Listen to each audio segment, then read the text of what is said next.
Avenida Carlos Chebade, 1027 e 1037, BR-101, bairro Guarus. Em Campos dos Goitacazes, não fazemos entrega, mas os preços são na medida certa. Atacadão das madeiras e derivados.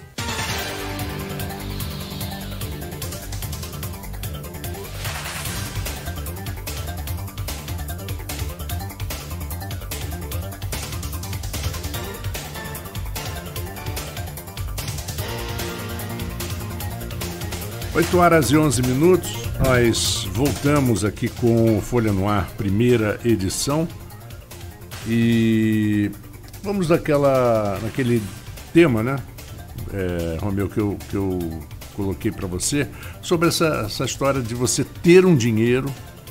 Isso qualquer dona de casa sabe como é que isso funciona, né? Em economia doméstica, você ter um dinheiro e investir mal, o dinheiro vai embora. Ele some, depois você fica pensando, gente, como é que eu gastei esse dinheiro?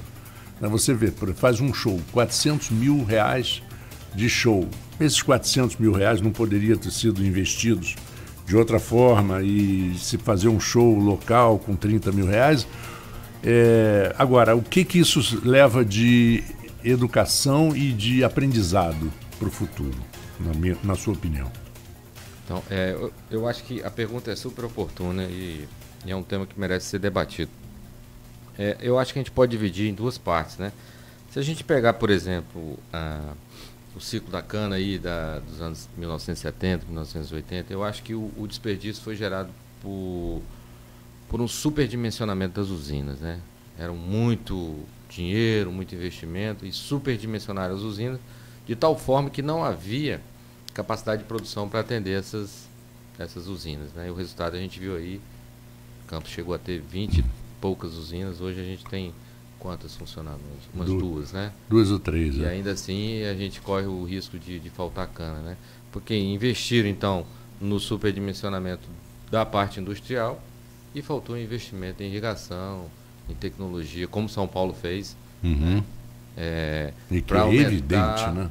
A produtividade e a melhoria da cana, né? Esse foi um desperdício enorme aí nos anos 70, nos anos 80. Mais recentemente, com os recursos do petróleo, a gente vê obras assim pouco úteis para a população, falta de investimento em infraestrutura, né?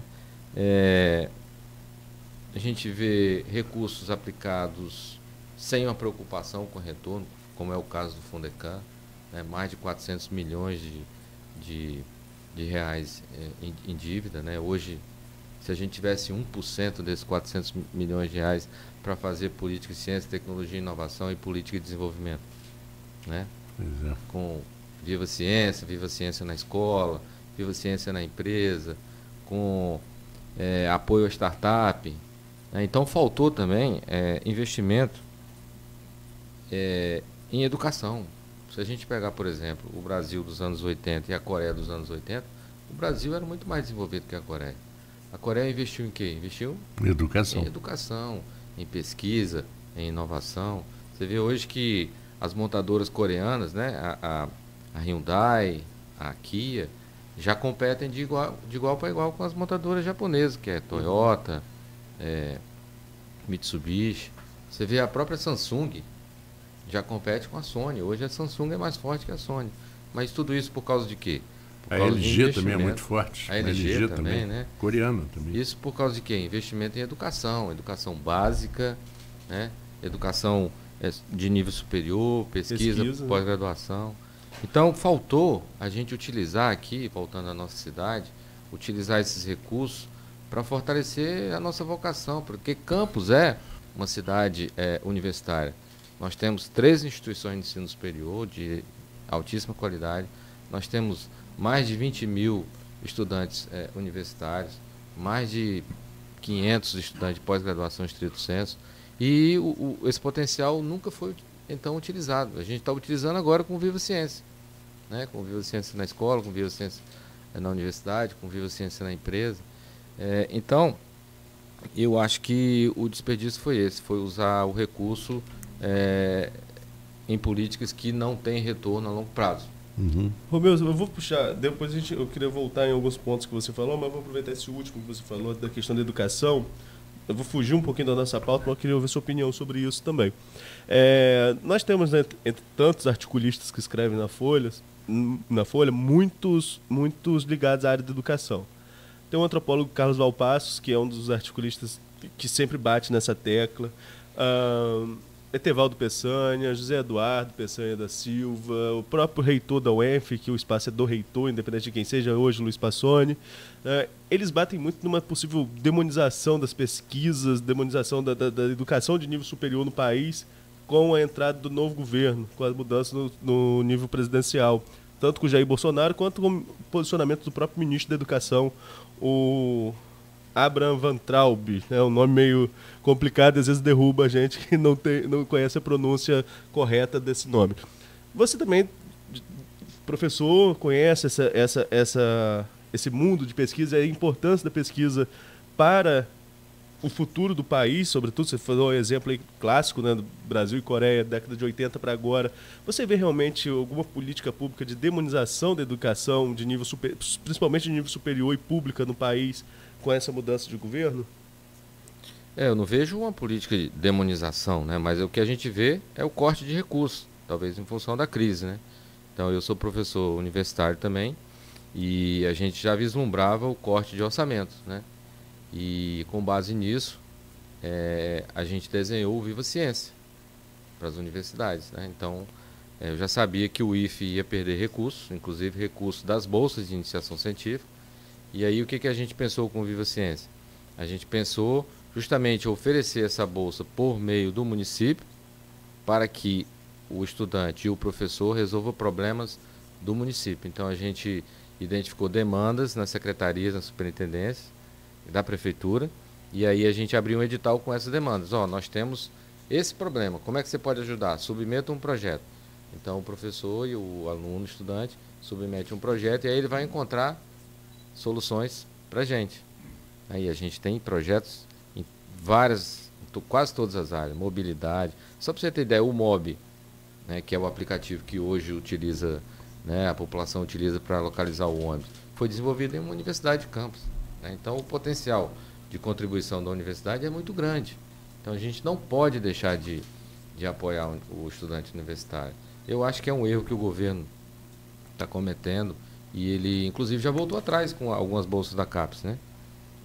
Tá certo? E eu acho que ele vai ter que voltar atrás também com a questão dos orçamentos das universidades, dos institutos federais, porque esses institutos, universidades, têm um papel muito forte para o desenvolvimento, não só do país, mas também do interior, em função da sua capilaridade, né? Então, o governo Rafael Diniz está investindo nisso, né? No Viva Ciência, a gente entende que a gente tem que investir também na educação fundamental, e aí a gente criou o Viva Ciência na escola. Nós temos já 105 bolsistas em 35 projetos e cada professor recebe uma taxa anual de bancada de R$1.000 para o desenvolvimento do projeto. Se você conjugar isso com o Centro Municipal de Ensino Integrado, aquele que o estudante fica além do período normal da aula lá, a gente vai conseguir prender mais o estudante na escola, diminuir o nível de evasão, aumentar a aprovação, diminuir distorção de seriedade. E à medida que a gente for ampliando esse programa, que for colocando mais recursos, a gente pode até melhorar indicadores como o IDEB, que é um indicador crítico da nossa região. Ano que vem a gente pretende ampliar para o ensino médio, já tem na graduação, e vamos ampliar também para pós-graduação, mestrado e doutorado. Então a gente cria um caminho, né, que quanto mais recursos a gente alocar nesse projeto, mais pessoas poderão passar por esse caminho, né, fazendo com que o estudante hoje, que está numa escola lá em Morro do Coco hoje, possa chegar à pós-graduação na UENF, né? E essa pessoa desenvolvendo projetos aplicados no nosso município pode resolver um problema da cidade, pode empreender por meio de um programa de apoio à startup e se tornar um empresário. Então você cria outras oportunidades de desenvolvimento para o município que até então não foram vislumbradas em governos anteriores, com muito recurso que poderiam ter sido feitos e ter deixado um legado grande para a cidade, né, que é um maior nível de escolaridade, um maior nível de educação, uma maior capacidade empreendedora por meio dos estudantes. Porque hoje o sonho do estudante é se formar e trabalhar em Macaé, trabalhar na Petrobras, trabalhar não sei onde, mas por que não em Campos? Né? É esse paradigma que a gente tem que quebrar. A gente tem que criar oportunidade para frear esse êxodo de cérebro da nossa cidade para outras cidades. E é isso que a gente quer estimular por meio da educação, por meio do empreendedorismo, por meio da inovação. Você citou na Coreia que eles fizeram uma grande revolução, Coreia do Sul fez uma grande revolução através da educação. Só que eles perceberam, por exemplo, que a prioridade era o ensino básico, era o fundamental, era o primeiro grau, depois investiram no segundo grau e último estágio no ensino superior.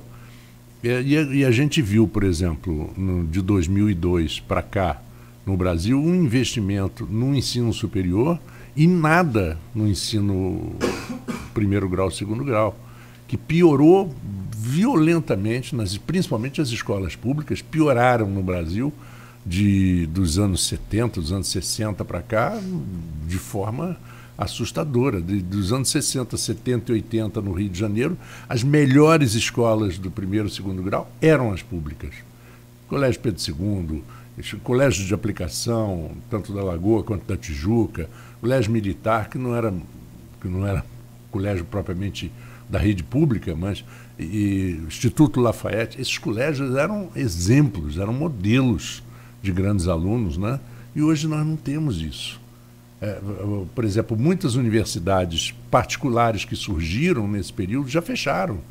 Eles conseguiram acabar com a Gama Filho, que era a maior faculdade privada do Brasil e que tinha uma coisa linda, que era a bolsa de estudo para o atleta, para a pessoa que tinha qualificação estudantil muito alta. Eles tinham bolsa de estudo. A Gama Filho, Pedro Gama Filho, fazia muito isso. E esse é o problema. Nós investimos no superior e esquecemos lá embaixo. Não temos base. O aluno brasileiro não tem base. Ele chega na faculdade e não sabe o que fazer. Eu acredito, aí é uma opinião pessoal minha, né, que a gente tem um erro, né, porque o ensino fundamental é de responsabilidade do município, o ensino médio é de responsabilidade do Estado, e o ensino superior ou é privado ou é público, e aí entram aí fortemente as federais, os institutos federais e as universidades federais. Eu acho que, a exemplo de outros países, né, eu acho que esse modelo está errado. Porque na maioria dos municípios, muitas vezes você não consegue desenvolver uma política pública dentro do ensino fundamental que venha melhorar a escolaridade dos alunos. Eu acho que essa transferência dessa responsabilidade para o município, eu acho que precisa ser repensada, né? Eu acho que o governo federal não é só repassar o dinheiro, mas o governo tem que planejar, tem razão. Tem que executar. É como usar o dinheiro. É como usar o dinheiro. O governo federal, né, e o governo estadual tem que estar junto dos municípios para melhorar o ensino básico. Porque na medida que você melhorar o ensino fundamental, automaticamente você vai melhorar o ensino médio e aí o ensino superior. E só para passar agora a bola para o Arnaldo, chegou épocas em cidades americanas onde um técnico, especificamente uma função técnica, formado naqueles chamam de aqueles community colleges, que são aqueles escolas de 2 anos, que é uma escola técnica, não deixa de ser. Eles ganhavam mais, tinham um salário maiores do que um engenheiro, porque tinha mais engenheiro do que a cidade comportava. E não tinha o técnico, que todo mundo queria ser engenheiro. E isso é um problema muito sério também. Esse é um outro problema também do nosso modelo. Todo mundo quer ir para a universidade, né? E nós estamos esquecendo a formação de nível médio e a formação de nível técnico. Né? Que é aquela formação fortemente embasada na prática, no conhecimento empírico. Então eu acho que isso é um erro também, né? Porque o ensino superior isoladamente, ainda mais o ensino superior, muitas vezes da forma que ele é hoje, né? Que ele é muito solto, né? Ele não vai garantir empregabilidade. Então, no Brasil há um erro comum que é confundir nível de escolaridade com grau de empregabilidade. Todo mundo acha que ter um curso superior vai ter emprego. Não é. Então, na Alemanha, essas formações de nível técnico são fortemente valorizadas e o profissional tem uma empregabilidade tão boa e uma remuneração tão boa quanto o profissional de nível superior. Isso é um outro paradigma que a gente precisa modificar no nosso sistema educacional brasileiro. Só para concluir a educação, né, para também dar o meu pitaco, que você falou dessa transferência de responsabilidade para municípios. Né, você tem o repasse, que é o Fundeb, enfim.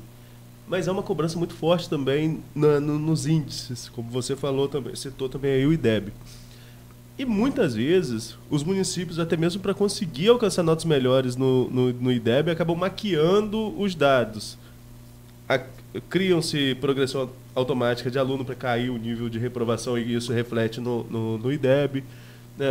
Acho que é o único dado concreto que o IDEB consegue ali é a prova, que há uma lisura na aplicação da prova. Eu já trabalhei na área da educação e falo isso com tranquilidade. Há uma lisura, né, nesse procedimento aí de aplicação da prova. Isso também não reflete, essa questão dessa cobrança de dados, de números muito frios, ao invés de você fazer um trabalho de melhorar a educação, você ter um efeito contrário para ter um índice melhor, para ter um dado melhor no IDEB, acaba escondendo a realidade do município? Eu acho que vocês podiam até convidar o Brand aqui, nosso secretário. Já veio aqui, né? Já. Não estou falando de modo geral, estou falando de... invadindo a área dele aqui. Mas eu acho o seguinte, sem medir, não há como gerenciar. Entendeu? Então, eu acho que tem que haver os instrumentos de medição, de desempenho, seja por meio do IDEB, por meio do Enem, por meio do ENAD, para que políticas públicas sejam desenhadas a partir dos indicadores que se apresentarem mais inconsistentes. Eu acho que tem que haver, sim. Eu acho que tem que haver. Agora, o que não pode haver é a maquiagem dos dados, né? A aprovação automática, porque você está enganando não a si apenas, mas enganando também os alunos que estão na rede pública, né? Isso eu acho. E chega lá na frente, vai sofrer as consequências quando enfrentar a universidade. Eu não vou nem entrar muito em detalhes do que a gente já viu em universidade, não, mas enfim, vamos seguindo aqui.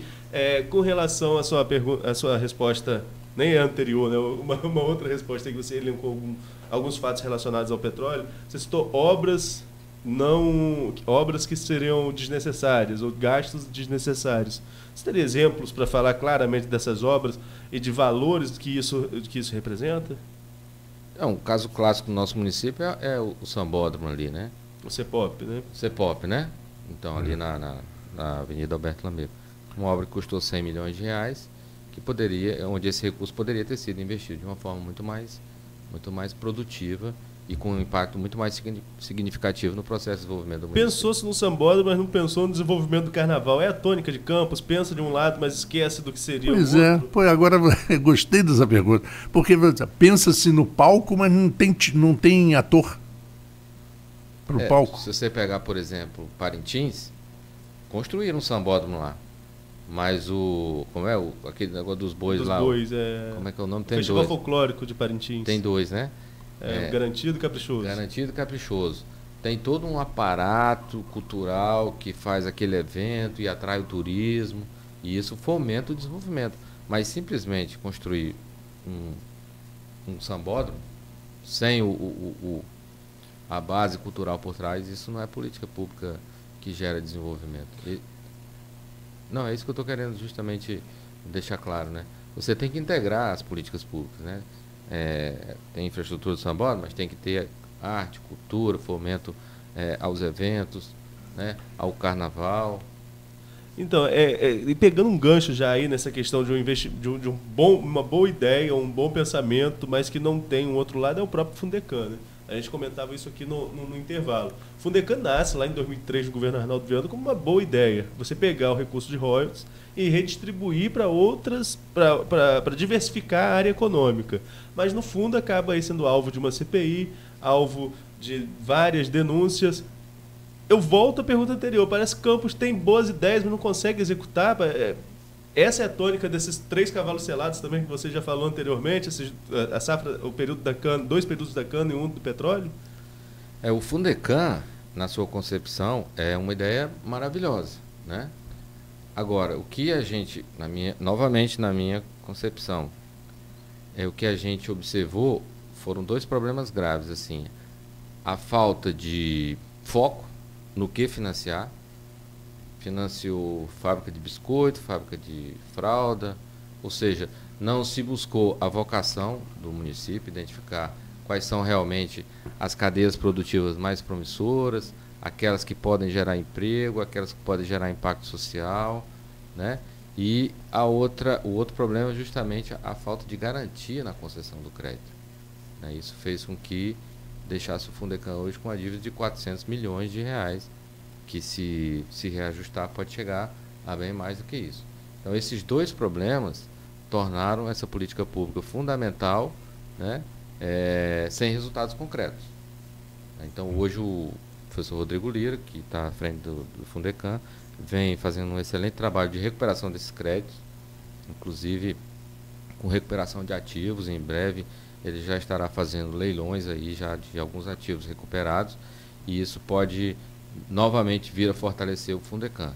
Mas por enquanto, com o que se tem, ele está trabalhando com algumas linhas, que é o Fundecan Inovação, o Fundecan Economia Solidária, o Fundecan Microcrédito e o Fundecan Agricultura Familiar. E aí agora a gente pretende criar o Fundecan Economia Criativa. Mas isso com pouco recurso, né? Então a gente está, por enquanto, trabalhando o desenvolvimento mais endógeno, para na hora que o Fundecan se capitalizar novamente, a gente trabalhar com o desenvolvimento mais exógeno. Né? Porque esses dois desenvolvimentos, eles não são excludentes, muito pelo contrário, eles são complementares.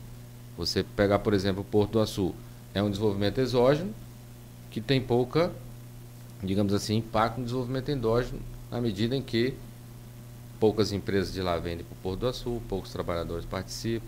Então, a nossa ideia com o Fundecan é juntar os dois modelos de desenvolvimento, o endógeno com o exógeno. Mas o exógeno, ou seja, o financiamento de empreendimento de maior porte, a gente só poderá fazer quando a gente capitalizar novamente o Fundecan.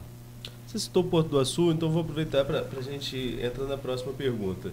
Você me falou mais cedo de 3 cavalos selados, e a gente está discutindo hoje a ameaça que paira sobre essa região com o possível fim de um ciclo.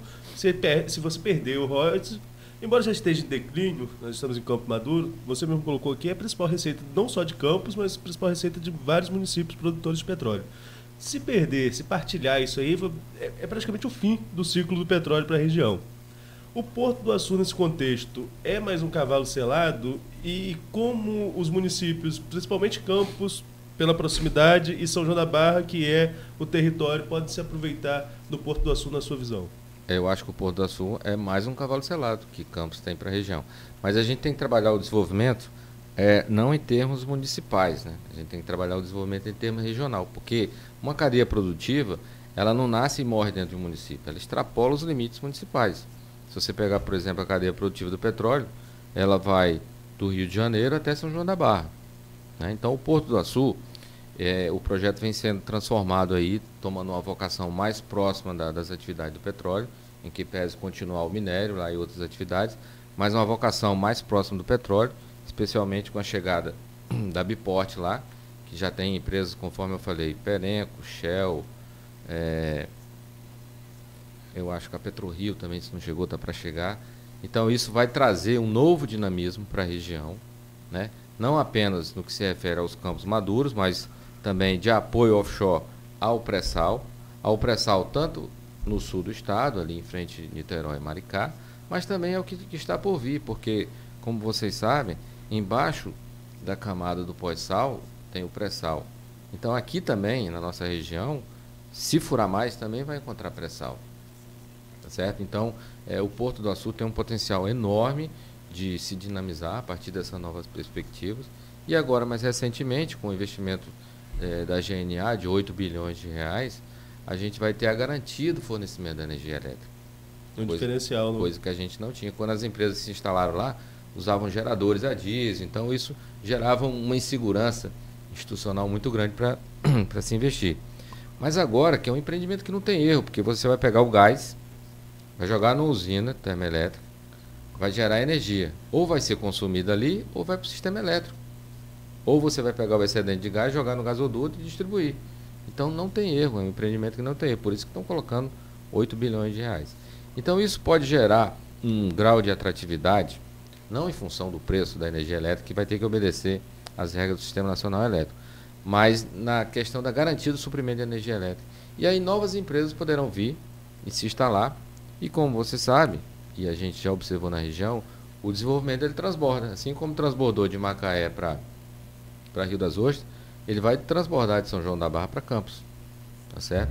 E é esse transbordamento que a gente tem que aproveitar, tá certo? A gente tem que fazer com que as nossas empresas sejam capazes de suprir, fornecer e atender a demanda das empresas que já estão, que vão se instalar lá, assim como também que os nossos estudantes, que os nossos profissionais também tenham condições de trabalhar lá, gerando o que a gente chama de desenvolvimento endógeno, mas desenvolvimento exógeno.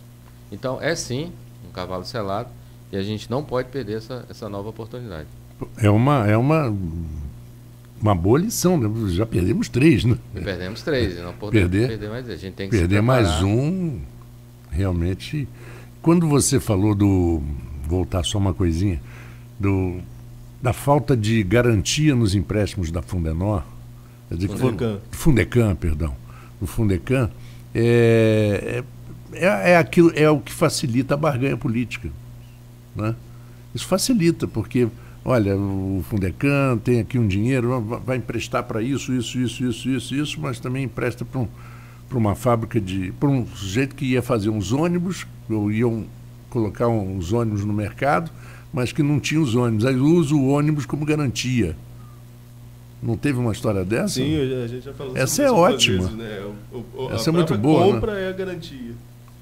É verdade. O professor Rodrigo Lira já esteve aqui com vocês? Rodrigo comigo ainda não. Não teve não. Não, acho que já esteve aqui na segunda edição com o Cláudio Nogueira. Com o Cláudio Nogueira, sim. Eu sugiro que vocês conversem com ele também, que ele vai explicar com detalhes como é que aconteciam as operações e como é que ele está trabalhando para tentar reverter esse quadro aí de recuperação de crédito.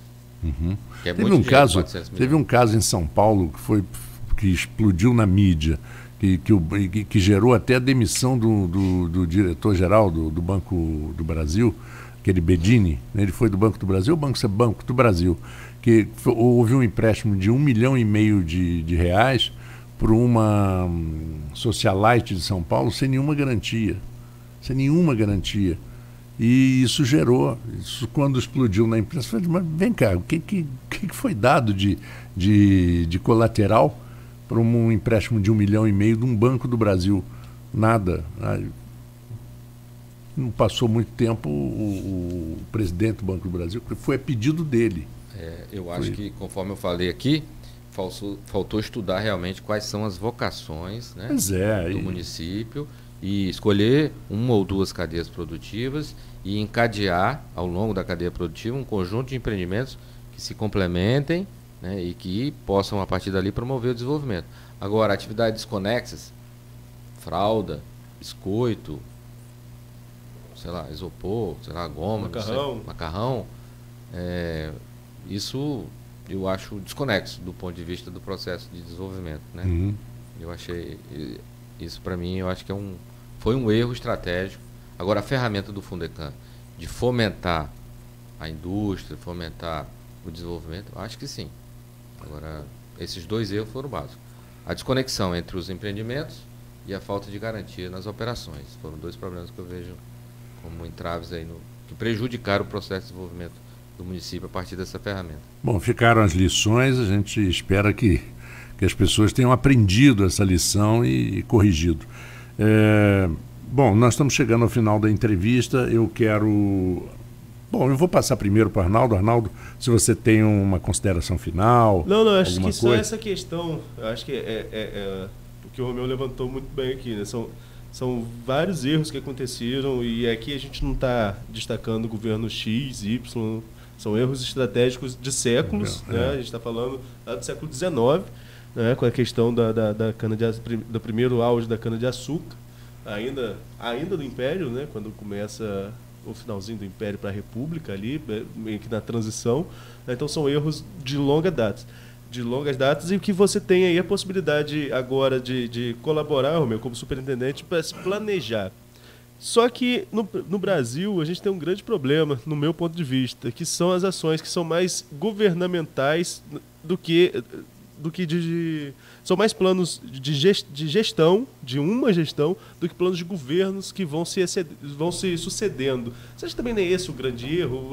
As boas ideias, às vezes, de um governo para outro, acabam se perdendo e, por isso, o país paga a conta, ou, no caso de uma gestão municipal, o próprio município paga essa conta. Não falta um modelo de continuidade Não de querer não vou dar continuidade a isso porque tem a cara de alguém, né? A cara do governo anterior. Aí vai lá, se esquece alguns projetos. Não foi o caso do Fundecam. Começou com o Arnaldo, se mantém até agora o governo Rafael, que é um bom período. Campos tem pelo menos esse diferencial. Mas, de maneira geral, não falta um investimento progressivo em alguns projetos para que o país possa colher isso lá na frente? Falta uma política de longo prazo. Se a gente pegar o modelo dos países nórdicos, por exemplo, que criaram um fundo, né, a partir dos recursos do petróleo, esse fundo é para longo prazo. Ele é para estancar crises futuras que vierem. Mas no Brasil a gente tem a visão de que acabou o meu governo, tem que acabar o meu recurso também. Eu não vou deixar recurso para o governo futuro. E o governo que assume também tem a visão de que esse projeto do governo anterior não é meu. Eu não vou dar continuidade a ele, eu vou criar um outro projeto. Pode até ser parecido com ele, mas ele abandona aquele projeto. Então, a falta de continuidade nas políticas públicas e a falta de planejamento a longo prazo também é um grave problema que dificulta a continuidade, né, dos processos de desenvolvimento. Eu acho isso um erro estratégico gravíssimo. O Fundecam como o nome já diz, é um fundo com base no petróleo. Beleza, mas a gente não teve um fundo de contingenciamento para enfrentar a crise.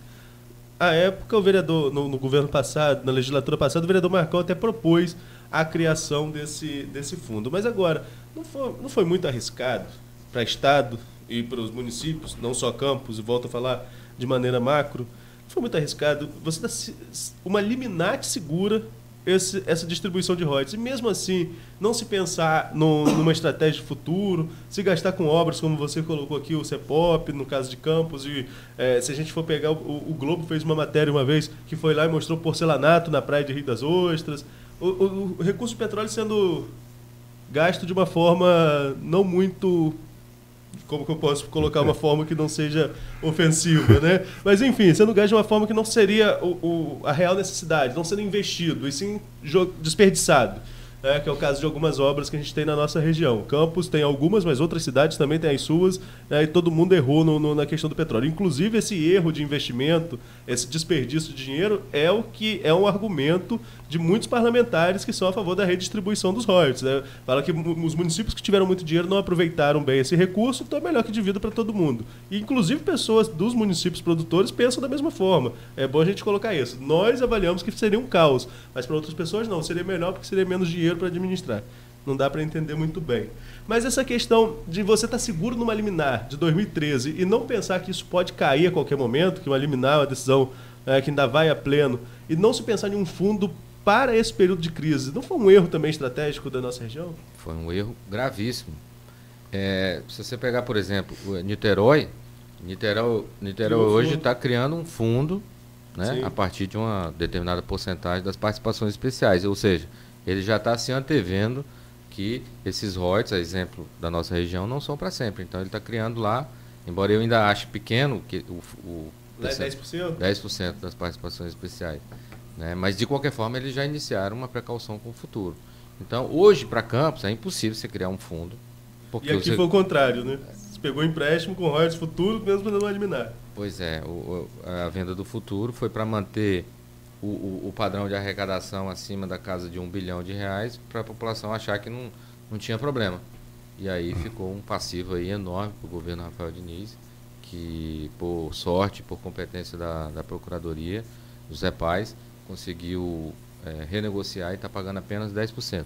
Mas se tivesse pagando o que está previsto no empréstimo, Campos hoje também estaria com mais problemas financeiros ainda.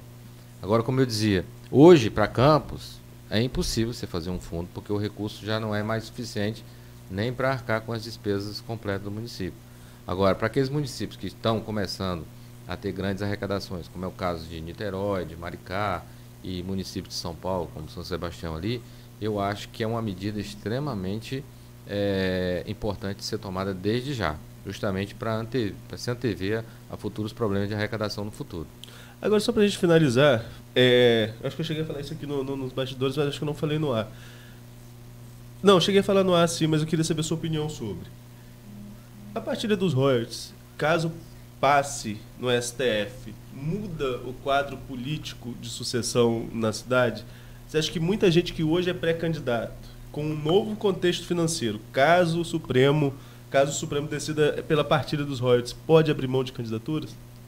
Eu acho que sim, porque eu acho que poucos políticos têm a coragem que o Rafael Diniz tem, né? Ele entrou e teve a coragem de fazer cortes, teve a coragem de investir o capital político. Então eu acho que isso pode alterar o quadro político de 2020. Né? Então eu acho que a responsabilidade fiscal que o governo Rafael Diniz tem tido, né, eu não sei se a população vai entender isso de imediato, mas tem sido determinante para a manutenção do município, para o funcionalismo estar em dia, em que pese a gente sabe que há setores que podem melhorar, como é o caso da saúde, da educação, que precisam de melhorias, né? Mas assim, a responsabilidade fiscal do governo Rafael Diniz tem sido determinante, né, para a manutenção do município. Eu não sei se haverá, né, políticos com essa coragem, com a firmeza de tomar políticas, de investir capital político em decisões difíceis, num novo quadro, se a distribuição dos royalties for aprovada. Bom, são 8h47, já virando. Eu quero agradecer muito ao Superintendente de Ciência, Tecnologia e Inovação de Campos, Romeu e Silva Neto. Você já sabe que as portas da Folha FM estão abertas para quando você quiser, quando você precisar. E sucesso, o trabalho é árduo, difícil, e como você fala, muitas vezes expõe um político com seu capital político, que é o que eles têm de mais importante, exatamente por tomar decisões impopulares, né, que são muitas vezes necessárias. Mas é só para lembrar, às vezes, ao nosso ouvinte, que é eleitor, às vezes tem políticos que investem 1 milhão para se elegerem, depois se você somar tudo que eles ganham naqueles 4 anos como vereador, então não dá 1 milhão. Então, são contas que não fecham e que devem fazer com que o eleitor tenha muito cuidado na hora de escolher o seu candidato, na hora de votar, né? Porque fica muito evidente quem é quem no cenário político brasileiro. Arnaldo. Não, deixar o Romeu fazer suas considerações finais, né? Já estamos às 8h47. Agradecer pela presença, Romeu. Como o Marco falou, as portas estão sempre abertas. Deixar o espaço fazer suas considerações finais. Eu queria parabenizar o Grupo Folha aí pela FM 98.3. Queria parabenizar vocês, Marco Antônio, Arnaldo, por esse programa, que ele tem sido extremamente importante para debater os assuntos importantes para a nossa cidade, para a nossa região. Queria parabenizar também a estratégia de convergência das mídias que vocês têm utilizado agora, né? Porque às vezes a pessoa não acorda cedo e não consegue ouvir o programa, mas daqui a pouco ela está lá na internet, está na rede social. Isso. Então isso facilita com que o ouvinte também tenha acesso a esse debate importante. E agradecer hoje pela oportunidade de estar aqui conversando com vocês pela primeira vez. Queria me colocar à disposição. Eu não sei se eu consegui esclarecer todos os questionamentos levantados, mas eu quis passar um pouco para os ouvintes assim, os desafios que a gente vem passando, né? E o que a gente pode fazer para melhorar a nossa cidade. Queria agradecer imensamente a oportunidade, desejar um bom dia, uma boa semana para todos os ouvintes da Folha FM. Para você também. Nós vamos agora à redação da Folha da Manhã com a repórter Maria Laura Gomes. Deixa eu só posicionar aqui. Maria Laura com o direto da redação. Maria Laura, com você. Bom dia, ouvinte da Folha FM. Eu sou Maria Laura Gomes e trago para